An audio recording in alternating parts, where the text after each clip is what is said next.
નમસ્કાર, આપ જોઈ રહ્યા છો લખત ન્યૂઝ અપડેટ ચેનલ। તમામ સમાચાર અને અપડેટ મેળવવા માટે ચેનલને સબસ્ક્રાઇબ કરો અને બેલ આઇકન પર ક્લિક કરો જેથી તમામ સમાચાર અને અપડેટ તમને મળી રહે। લખતર તાલુકાના તરમણીયા ગામના તળાવ ઉપર આવેલ શક્તિ માતાજી મંદિરની અંદર 12 મહિનામાં બીજી વાર ચોર હાથફેરો કરી ગયા। ગામના લોકો દ્વારા તાત્કાલિક ચોરને પકડવા અને પેટ્રોલિંગ વધારવા માંગ કરવામાં આવી। લખતર તાલુકાના તરમણીયા ગામના તળાવની પાળ ઉપર તરમણીયા ગામના ક્ષત્રિય સમાજના શ્રદ્ધાળુઓના આસ્થાનું સ્થળ એવું શક્તિ માતાજી મંદિર આવેલ છે। આ મંદિરમાં આશરે 12 મહિના પહેલાં માતાજીના મુગટની ચોરી થઈ હતી। આથી ગામ લોકો દ્વારા નવા મુગટ બનાવી અને માતાજીને અર્પણ કરવામાં આવ્યા હતા અને સાથે તે સમયે પણ પોલીસ સ્ટેશનની અંદર લેખિત રજૂઆત કરવામાં આવી હતી।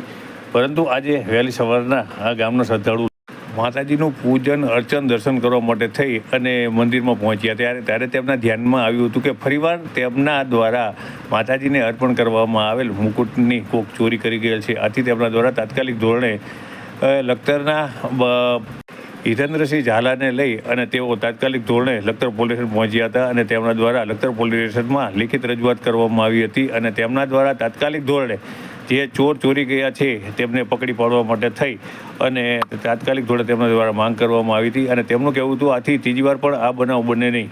જય માતાજી। ગામ તરમણીયા, તાલુકો લખતર, જિલ્લો સુરેન્દ્રનગર। આજે પોલીસ સ્ટેશન આવેલા તરમણીયા ગામમાં શક્તિ માતાજીનું મંદિર છે, અહીંયા ચોરી થયેલી છે।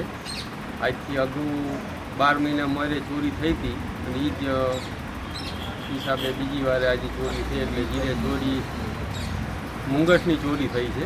ચાંદીના મુંગટ 2 લઈ ગયા છે, 250 ગ્રામ ચાંદી હશે અને રાત્રે ચોરી થઈને સવારમાં ગામજનોએ જોયું કે ચોરી થઈ છે। 12 મહિના પહેલાં ચોરી થઈ તો એ સીધી ચોરી થઈ હતી? એ મુંગટની ચોરી થઈ હતી, 12 મહિના પહેલાં થઈ હતી, મુંગટની ચોરી થઈ હતી, 2 લઈ ગયા હતા। પછી નવેસરથી મુંગટ લાયા ગામજનો, એટલે એની પછી થઈ પોલીસની સક્રિયતા રાખી અને કામ કરવા વિનંતી।